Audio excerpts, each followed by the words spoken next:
오늘은 사도행전 강의 6번째 시간입니다. 함께 읽은 본문을 가지고 말씀을 받은 자로 산다는 것이라는 제목으로 은혜를 나누겠습니다. 오늘 본문은 오순절에 행한 베드로의 설교를 듣는 동안 사람들이 마음의 양심의 가책을 느끼는 대목에서 시작합니다. 베드로가 선포한 메시지의 핵심은 예수가 우리의 구원자이신 그리스도라는 것과 바로 너희가 메시아이신 예수 그리스도를 십자가에 못 박아 죽인 장본인이라는 것이었습니다. 베드로는 송곳 같은 메시지로 감각 없는 군중들의 둔감한 마음을 찔렀습니다. 설교를 듣고 우리가 어찌할꼬라며 탄식하는 청중에게 베드로는 거침없이 말합니다. 회개하고 예수 그리스도의 이름으로 세례를 받으라. 그리하면 성령을 선물로 받으리라. 그러자 그 자리에 세례를 받는 사람들이 무려 3,000명이나 되었습니다. 누가 시켜서가 아니라 하나님의 말씀을 듣고 마음에 찔려 오는 그 감격과 감동을 가지고 하나님 앞에 서서 스스로 세례 받기를 자처한 것입니다. 120명이 모이던 조그만한 다락방 교회가 일거에 25배에 달하는 거대한 대형 교회로 탈바꿈한 것입니다. 더 놀라운 일은 성도에게 나타난 구체적인 삶의 변화입니다. 그들은 세례를 받고 성도가 된 것에 그치지 않았습니다. 계속해서 말씀의 가르침을 받으면서 교제하고 떡을 떼며 기도하기에 힘쓰는 삶을 살았습니다. 그 결과는 놀랍습니다. 하나님을 찬미하는 그들이 또한 온 백성들에게 칭송받는 성도가 되었기 때문입니다. 하나님은 이러한 성도들이 모인 공동체에 날마다 구원받는 사람을 더해 주셨습니다. 한 번으로 끝난 게 아니라 그 사람들을, 변화된 사람들, 성도들을 통해서 더 많은 그리스도인들이 주께로 돌아온 것이죠. 이러한 성도들이 하나님의 역사를 나타내는 거룩한 도구로 쓰임을 받고 있는 겁니다. 다시 말해서 말씀을 받은 성도의 삶이, 변화된 개인의 삶이 결국은 교회의 숫자적인 부흥을 견인하는 단초가 된 것입니다. 변화된 성도의 삶이 생명의 그물이 돼서 수많은 사람을 구원으로 이끌어 드린 것입니다. 이러한 변화의 핵심에는 오순절 성령 강림과 베드로의 말씀 선포가 자리 잡고 있습니다. 회개와 말씀으로 새롭게 된 한 사람의 변화는 결코 작지 않습니다. 한 사람의 변화가 교회 공동체 전체의 변화를 이끌었고, 나아가서 주님께서 구원받는 사람을 더하게 하시는 구원의 마중물로 사용이 된 것입니다. 초대교회의 기적 같은 부흥의 물꼬를 튼 것은 분명 성령 하나님의 강력한 역사였습니다. 하지만 성령의 역사는 거대한 바위가 터지고 땅이 갈라지는 것 같은 초자연적인 현상으로 나타나지 않았습니다. 돌같이 굳은 사람들을 녹이는 역사로 나타났습니다. 굳은 마음을 가르고 꽁꽁 얼어붙은 마음을 녹여서 새롭게 하는 일상의 변화로 나타난 것이죠.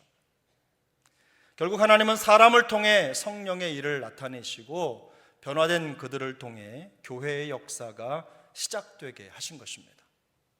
이처럼 말씀을 받은 자들이 새로운 삶으로 변화되는 과정에 나타나는 몇 가지 특징이 있습니다.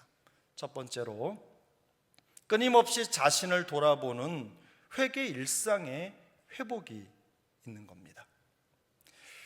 오늘 본문 38절입니다. 베드로가 이르되 너희가 회개하여 각각 예수 그리스도의 이름으로 세례를 받고 죄 사함을 받으라. 그리하면 성령의 선물을 받으리니. 이것은 마음의 찔림을 받아서 우리가 어찌할꼬라고 탄식하는 성도들에게 베드로가 준 죄책감 해독법입니다. 어떻게 하면 마음속에 찾아온 그 죄책감을 해결하고 하나님 앞에 설 수 있을까 고민하는 그들에게 던져준 해독법인 것이죠. 죄의 해독법인 거예요. 그는 죄사함을 얻기 위해 회개하고 예수 그리스도의 이름으로 세례를 받으라고 거침없이 선포합니다. 회개란 잘못된 길에서 돌이키는 의지적인 행동이라는 사전적인 의미를 가지고 있습니다. 베드로가 무엇을 회개하라고 말하는 것입니까? 예수님을 오해하고 모함해서 십자가에 못 박아 죽인 그 죄인의 길에서 돌아서라는 것입니다. 예수를 죽인 장본인인 너희가 그것을 깨닫고 그 죄에서 돌아서라는 거예요. 삶의 방향을 180도 돌려서 예수를 죽이는 자가 아니라 예수 그리스도를 주인으로 영접하라는 부르심입니다. 예수를 십자가에 못 박아 죽인 죄인으로 남아있을 것인가, 아니면 예수를 주와 그리스도로 고백할 것인가를 결정하라는 말입니다. 이것이 베드로가 말하는 회개의 첫 단계입니다. 회개는 단순한 뉘우침이 아닙니다. 삶의 방향을 완전히 바꾸는 것입니다. 과거의 죄에서 돌이켜서 예수 그리스도를 삶의 주인으로 인정하는 것입니다. 사실 그리스도께로 돌아서는 진정한 회심은 일평생에 단 한 번이면 됩니다. 매번 회심할 필요가 없습니다. 그러나 죄악이 관영한 세상 속에 사는 성도는 날마다 벌어지는 죄의 오염에서 완전히 자유로울 수가 없습니다. 파도처럼 밀려오는 죄를 피하고 돌아서기를 반복해야 하기 때문에 회개 일상이 반드시 회복되어야 하는 것입니다. 우리는 말씀을 받은 성도의 새로운 삶이 죄로부터 돌아서는 진정한 회개에서부터 시작됐다는 사실을 잊어서는 안 됩니다. 우리 주님도, 세례 요한도 이 회개의 문제를 매우 중요하게 다루셨죠. 요즘 우리는 이 회개라는 말을 별로 좋아하지 않습니다. 자신이 죄인처럼 취급받는 기분이 들기 때문입니다. 그러나 회개는 결코 손해보는 일이 아닙니다. 어떤 사람이 차를 몰고 가다가 도중에 길을 잘못 들었습니다. 종종 왕왕 그런 일이 발생을 하지요. 요즘은 내비게이션이 아주 잘 안내를 해줘서 길을 잃고 헤맬 일이 별로 없습니다만, 이 사람은 무슨 연유에선지 계속해서 새로운 길을 가르쳐주는 내비게이션의 음성에 귀를 기울이지 않습니다. 그리고는 계속해서 자기 고집을 가지고 가는 거예요. 한참을 다른 길로 가다가 그때서야 들리지 않았던 내비게이션의 알림 소리를 듣는 거예요. 그리고 그때 내가 길을 잘못 왔구나. 물론 다른 생각을 했을 수도 있습니다. 한참을 지나서 엉뚱한 방향으로 가고 있다는 것을 깨닫게 된 것이죠. 자, 그러면 이 사람이 잘못된 길에서 돌이켜 바른 길을 가려면 어떻게 해야 됩니까? 내가 잘못된 길을 갔구나, 이렇게 생각하고 거기서 끝나면 됩니까? 그렇지 않죠. 차를 돌려서 돌아온 길을 다시, 지나온 길을 다시 돌아가야 하는 겁니다. 이처럼 회개는 단순한 뉘우침이나 깨달음이 아닙니다. 잘못된 길에서 돌이켜 하나님이 원하시는 방향으로 삶의 방향을 맞추는 것입니다. 물론 여기에는 대가가 따릅니다. 자기 자신의 잘못을 인정해야 하고 회복을 위해 물리적인 손해를 감수해야 하기 때문입니다. 하지만 회개는 결코 손해보는 일이 아닙니다. 진정한 회개의 과정을 통해서 하루하루의 삶의 여정이 바른 길을 향할 수 있는 더 많은 기회를 얻을 수 있기 때문입니다. 회개의 일상이 회복될 때 성도는 비로소 죄를 피할 수 있습니다.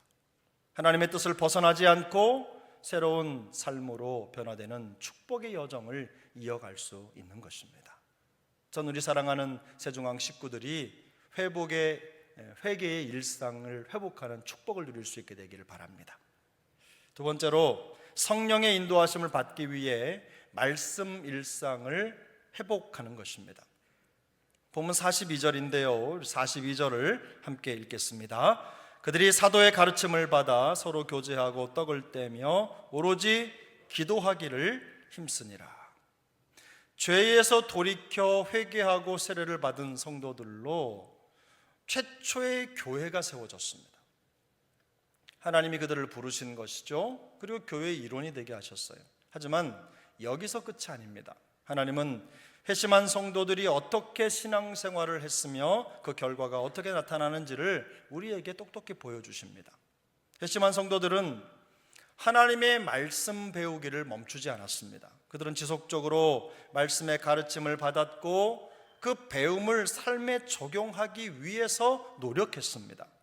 서로 교제하고 떡을 떼며 기도하기를 힘쓰는 성도의 삶이 사도에게 받은 말씀의 가르침을 삶에 적용한 결과라는 점을 우리는 주목해야 합니다. 또 말씀을 배우고 서로 교제하며 떡을 떼고 기도에 힘쓰는 것은 성도의 삶을 구성하는 가장 핵심적이고도 핵심적인 요소입니다. 초대교회 이후에 2000년이 지났지만 성도의 신앙생활에 대한 본질적인 요소는 단 한 번도 바뀐 적이 없습니다. 그 첫 번째 요소는 말씀의 가르침을 받는 것입니다. 여러분도 여기 동의하시죠?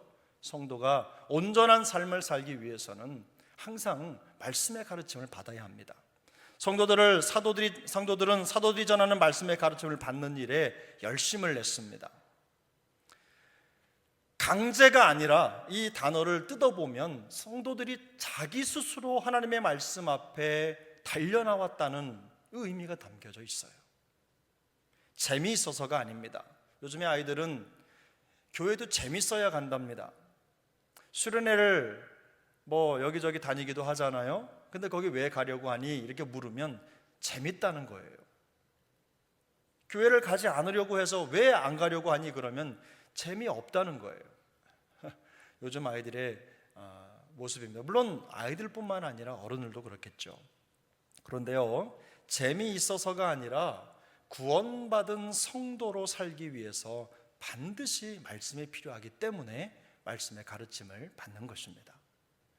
성도의 생명 유지 장치가 바로 십자가에서 죽으시고 부활하신 주님의 말씀을 배우는 것입니다. 사실 말씀을 배우는 일을 등한시하는 성령 충만한 그리스도인은 존재하지 않습니다. 내가 말씀을 배우고 익히는 일에 좀 거리가 있다라고 생각하면 성령 충만하지 않은 성도라고 생각하셔도 틀리지 않습니다. 끊임없이 거룩한 하나님의 말씀을 연구하기 위해서 헌신하지 않고 애쓰지 않는데도 성령 충만한 교회는 존재하지 않습니다. 항상 말씀을 가까이 하며 배우고 익혀서 그 말씀의 뿌리를 받고 살기 위해 그야말로 몸부림치는 것이야말로 성령 충만한 성도나 교회의 제1되는 표지입니다. 말씀에 대한 갈급함, 예배에 대한 갈급함, 이런 것들이 바로 성도의 표지인 거죠. 사역자들도 마찬가지예요. 저를 포함한 모든 사역자들, 교회 중직자들 모두 다 내가 가지고 있는 직분이나 직책이 성령 충만을 대변하지 않습니다. 하나님의 말씀을 가르치고 배우고 말씀에 들어가기 위해서 몸부림치는 삶을 살아갈 때 비로소 성령 충만한 성도로 인정되는 것입니다. 두 번째 요소는 서로 교제하는 것입니다. 이 교제라는 말은 코이노니아라는 헬라어 단어를 번역한 것입니다. 코이노니아라고 하는 것은 상호 유익과 나눔이 수반되는 친밀한 교제. 한 번 더 말씀드립니다. 상호 유익과 나눔이 함께 연결된 친밀한 교제라는 거예요. 단순한 만남이나 교제, 나눔을 넘어서서 성도와 성도 상호 간에 이루어지는 그야말로 인격적인 투자가 바로 교제입니다. 여기서 말하는 코이노니아예요. 두 개의 자루가 있습니다. 하나에는 구슬이 가득 담겨 있습니다. 유리구슬입니다. 자루를 흔들면 짤랑짤랑 소리가 나기도 하고 보기에 아름답고 반짝거립니다. 빛이 가득합니다. 보고 있으면 기분이 너무너무 좋습니다. 서로 자루 안에서 부대끼면서 서로 소리를 내기도 하고 구슬의 존재를 알리는 거죠. 그러나 이 자루 안에 있는 구슬들은 절대로 섞이지 않습니다. 또 다른 자루가 있습니다. 거기에는 포도가 가득 담겨 있습니다. 자루를 조금 흔들면 포도들은 서로 부딪히면서 으깨지고 그 가운데 포도즙이 흘러나옵니다. 안을 들여다보면 그 포도들이 깨지는 광경이 그렇게 쏙 보기 좋지 않은 모습이지만 서로 섞이고 있습니다. 내 것 할 것 없이 모두가 하나가 돼서 서로의 삶에 흘러 들어가는 것입니다. 여러분이 생각할 때 구슬자루와 포도자루 중에 어느 것이 진정한 교제의 모습이라고 생각하십니까? 포도자루 안에서 일어나는 모습이 진정한 코이노니아라고 생각되지 않으십니까? 지난 2주간 기록적인 추위를 지나왔습니다. 바람도 차갑고 기온도 뚝 떨어져서 정말로 얼음장같이 차가운 겨울 날씨였습니다. 여수는 눈도 별로 오지 않고 덜 추워서 다행이지만 다른 지방에는요, 폭설과 한파로 정말로 힘든 시간이었습니다. 그런데 교회 안에도 이렇게 추운 날씨처럼 얼음장 같은 성도들이 있습니다. 뭐가 그렇게 화날 일이 있는지 얼굴을 보면 늘 차갑고 그리고 화난, 뭔가 불편해 보여요. 본인은 분명 구원의 감격을 가지고 살고 있다고 말하겠지만 그리스도의 사랑의 온기가 느껴지지 않는 표정을 가지고 있어요. 그러나 여러분, 하나님께 받은 그 구원의 은혜를 생각하면 그렇게 차가울 이유가 없습니다. 강아지만 봐도 얼굴이 환하게 바뀌는 걸 보면 분명히 이유가 있는데 교회 안에서는 개를 쳐다보면서도 갖는 그 표정에 나타나지 않는 거예요.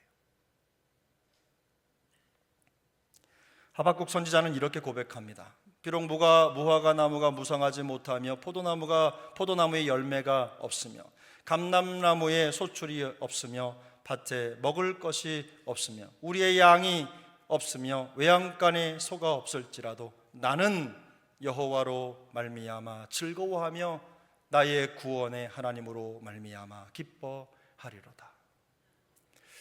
하박국이 이 고백을, 이 노래를 하고 있는 그 앞을 보면요, 이 선지자가 어떤 상황에 처해 있는지를 알 수가 있어요. 뼈가 썩고 입이 떨리고 정말 하늘이 무너지는 것 같은 그런 상황 속에 처해 있는 겁니다. 그러나 그는 그런 상황 속에서도 얼음장같이 차가운 마음을 가질 수가 없습니다. 왜 그렇습니까? 하나님이 우리를 구원하시고 우리를 이끌어내실 것에 대한 확신과 감사가 있기 때문입니다. 바로 그 와중에도 이 기쁨이, 이 즐거움이 넘치는 거예요. 그 안에서 살아나는 이 구원의 감격과 기쁨이 모든 그가 처한 어려운 상황들을 덮고도 담고도 남음이 있는 거예요. 여러분, 사도행전 2장 44절부터 46절입니다. 오늘 본문 44절부터 46절을 천천히 함께 읽겠습니다. 함께 읽습니다. 믿는 사람이 다 함께 있어 모든 물건을 서로 통용하고 또 재산과 소유를 팔아 각 사람의 필요를 따라 나누어주며 날마다 마음을 같이하여 성전에 모이기를 힘쓰고 집에서 떡을 떼며 기쁨과 순전한 마음으로 음식을 먹고. 이것은 초대교회 성도들이 어떻게 구원의 기쁨과 감격을 서로에게 나누어주며 교제를 이루고 있는지를 보여주는 아주 대표적인 장면입니다. 다른 이유가 아닙니다. 내가 받은 구원의 감격과 기쁨이 이들로 하여금 이렇게 변화되게 한 것입니다. 성령의 인도함을 받는 공동체 안에서 이루어지는 그 교제의 원리가 여기에 나타나는 것이죠. 그 교제의 원리가 무엇입니까? 구원의 기쁨과 감격으로 말미암아 그 교제에 자발적 동참이 이루어지고 있는 거예요. 누가 시키지 않았습니다. 구원받은 성도의 삶에 나타난 성령의 열매를 그저 드러내고 있는 거예요. 모든 것이 자연스럽고 풍성한 나눔으로 나타나고 있는 것입니다. 자신의 소유를 팔아서 각 사람에게 나누어 주는데도 불구하고 마음에 불편함이 없습니다. 손해가 있는데 기쁨이 있습니다. 마음에 감사와 감격이 넘치고 있는 거예요. 그야말로 헌신의 기쁨을 누리고 있는 것입니다. 서로 섞이고 으깨지면서 즙을 내는 포도자루처럼 진정한 교제를 나누는 공동체로 변화되고 있는 거예요. 성령이 그렇게 하신 것입니다. 말씀이 그렇게 만들어 놓은 것입니다. 세 번째 요소가 있습니다. 성도의 삶을 지탱하는 세 번째 요소, 그것은 떡을 떼는 것이죠. 이 떡을 뗀다는 것은 일반적으로 해석을 할 때 떡과 잔을 나누면서 주님을 기념하는 성찬식에 비유합니다. 그러나 꼭 성찬식만을 의미하는 것은 아닙니다. 개혁주의의 입장에서 보면 이것은 단지 성찬식이 아니라 당시에 이루어졌던 그야말로 식사교제입니다. 식사교제. 3,000명이 한꺼번에 모일 수 있는 예배 장소가 당시에는 없었습니다. 그래서 이 많은 사람들이 가정에 돌아가면서 모인 거예요. 우리가 사랑방을 가정에서 하는 것처럼 가정에 모여서 예배를 드리고 함께 식사교제를 했어요. 그러다가 자연스럽게 이렇게 성찬식도 나누게 되는 것이죠. 가정 예배를 드리면서 자연스럽게 이런 예배 의식도 진행이 된 겁니다. 여러분, 함께 식사하는 것만큼 좋은 게 어디 있습니까? 식사하는 자리만큼 따뜻한 대화가 꽃피고 우정이 싹트는 곳도 없습니다. 사랑하면 밥 사주십시오. 웃으실 줄 알았는데 안 웃으시네요. 사랑하면 베풀고 또 사랑하면 극진히 대하십시오. 말로만 하는 건 사실은 내용이 없는 겁니다. 외식을 하든 집으로 초청해서 식사를 하든 간에 함께 식탁에 둘러앉아서 따뜻함과 친밀함을 나누는 것만큼 더 좋은 교제의 경험이 어디 있겠습니까? 그래서 초대교회 성도들은 모이면 함께 떡을 떼며 기쁨과 순전한 마음으로 식사를 하고 음식을 나눴던 것입니다. 그래서 저는 훈련을 하든 뭘 하든 저는 풍성한 게 좋더라고요.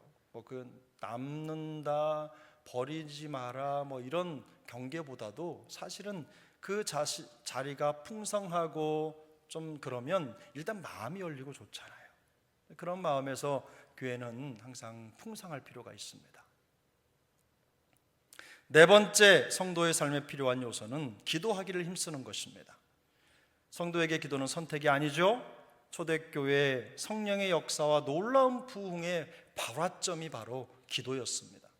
기도하려고 모였던 120명의 성도 위에 성령의 놀라운 역사가 나타났고 그를 통해 하나님이 이런 부흥을 허락해 주신 거예요.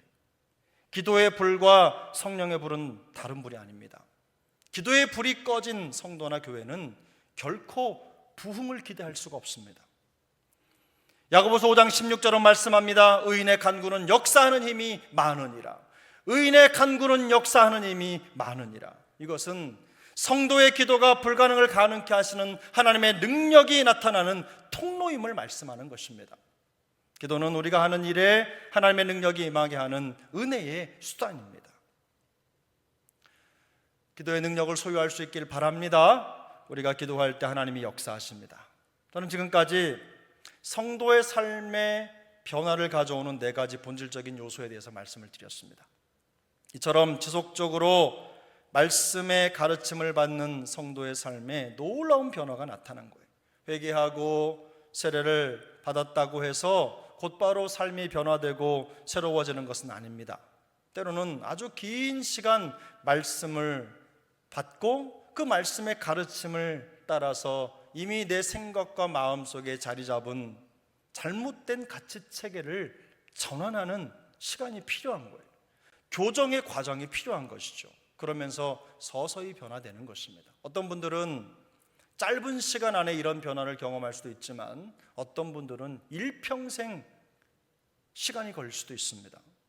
오늘 본문에는 그 시간의 간격이 자세하게 나타나 있지는 않지만 회개하고 세례를 받은 성도들이 성령의 인도하심을 받기 위해서 하나님의 말씀을 받고 가르침을 받고 양육과 훈련을 받는 시간이 결코 짧지 않았다는 것을 얼마든지 우리가 짐작할 수 있습니다. 적게는 수개월에서 수년에 이르는 긴 시간이 필요했을 것입니다. 좀처럼 변하지 않는 인간의 습성을 생각하면 충분한 훈련의 시간이 필요한 것은 당연합니다. 핵심은 성도가 성령의 인도하심을 받으면 변화된 삶을 살게 되고 또 그 삶을 유지하기 위해서는 반드시 지속적인 말씀의 가르침을 받는 말씀 일상이 회복돼야 한다는 것입니다. 진리의 여기신 성령은 말씀을 통해 역사하기 때문입니다.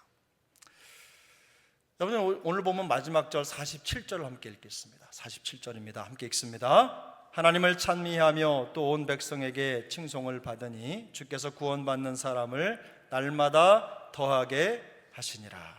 아멘. 하나님은 초대교회에 놀라운 부흥을 주셨습니다. 본문의 정황을 생각해 보면 성도들은 성전에만 모여 있지 않았습니다.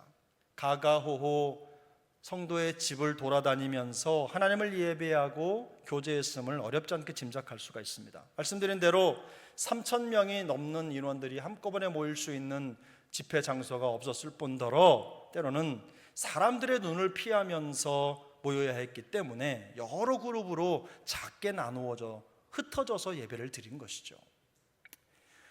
여기서 우리가 눈여겨봐야 할 것은요, 하나님을 예배하는 성도들이 온 백성에게도 칭송을 받았다는 대목입니다.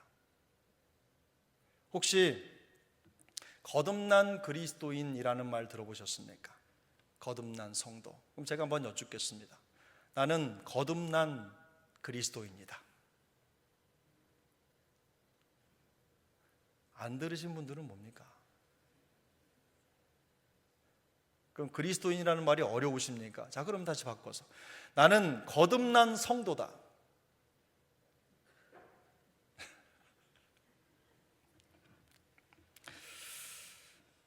감사합니다. 여러분은 스스로를 거듭난 성도라고 생각하시는군요. 하지만 거듭난 성도나 거듭난 그리스도인이라는 말은요, 애초부터 잘못된 표현입니다. 성도나 그리스도인이라는 말 자체에 이미 내가 거듭났다는 의미가 담겨 있기 때문이에요. 거듭나지 않고 성도가 될 수 없습니다. 거듭나지 않고 그리스도인이 될 수 없어요. 중생하지 못한 사람은 엄밀하게 성도가 아닙니다. 이곳에서 함께 예배를 드리고 있다고 할지라도 중생하지 못했다면, 예수님을 구주로 영접하지 않았다면 그는 성도가 아닙니다. 그리스도인이 아닙니다. 구원받지 못해서 그리스도와 연합하지 않은 사람을 그리스도인이라 부를 수 없습니다. 반면 회개하고 예수를 주와 그리스도로 받아들인 사람은 모두가 거듭난 성도요 그리스도인입니다. 그러므로 오늘 본문에서 우리가 어찌할꼬 라고 탄식하면서 베드로의 말을 따라서 회개하고 세례를 받은 분들은 모두 다 성도입니다. 거듭났습니다. 그리스도인이 된 것입니다. 그러면 말씀을 받은 성도란 어떤 사람들입니까? 자신의 삶과 삶의 방식으로 복음을 나타내면서 선교의 사명을 감당하는 사람들, 이런 사람들을 우리는 말씀을 받은 자라고 말합니다. 주님께서는 하나님을 찬미하고 또 온 백성에게 칭송을 받는 성도들을 통해서 그리스도의 몸된 교회에 날마다 구원받는 사람을 더해 주셨습니다. 베드로의 설교를 통해 들어온 사람들이 하나님의 말씀의 가르침을 받아 서로 교제하고 떡을 떼며 기도하기를 힘쓰는 성도의 삶을 살아갈 때 하나님께 영광이 되었지만 또 한 가지로 세상 사람들도 그들을 인정할 수밖에 없었다는 것입니다.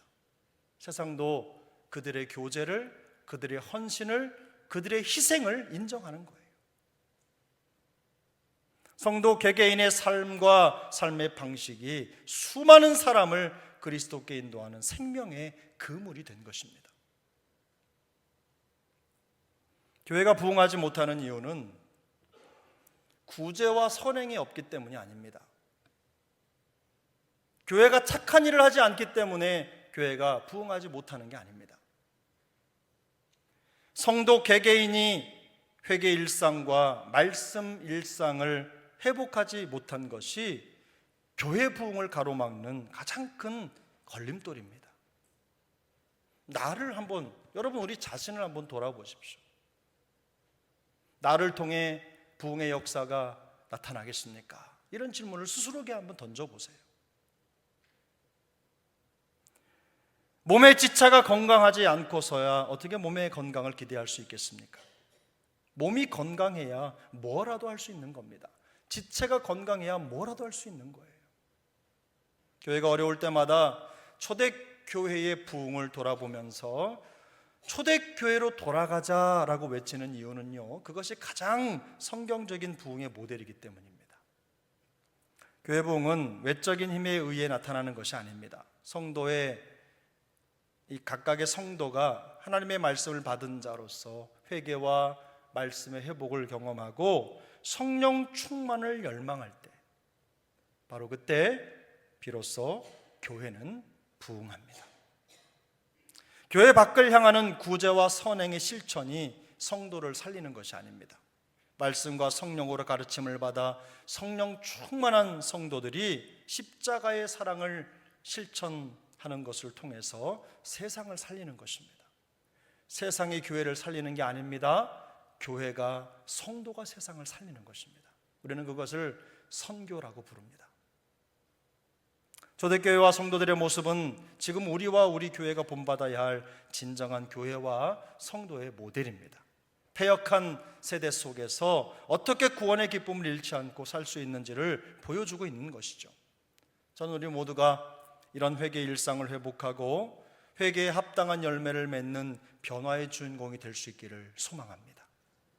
회복된 말씀 일상을 통해서 모든 순간에 성령의 인도함을 받을 수 있기를 소망합니다. 말씀의 일상의 회복은요, 다른 게 아니에요. 매일 성경을 읽고 단 하루도 빠지지 않고 말씀을 묵상하며 말씀과 함께하며 말씀의 양육을 받고 훈련의 기회가 있을 때마다 그 말씀 양육과 훈련에 열심을 다해 참여하면 되는 겁니다. 재미없어서가 아닙니다. 따분해서가 아니라 하나님의 말씀을 받아야 하기 때문에, 그게 아니면 죽기 때문에, 살 수 없기 때문에, 성도의 능력을 나타낼 수 없기 때문에 말씀을 받아야 하는 거예요. 우리 모두가 온 백성에게 칭송을 받는 삶과 생활 방식을 통해서 최고의 복음 선교 도구로 쓰임 받게 되기를 예수님의 이름으로 축복합니다.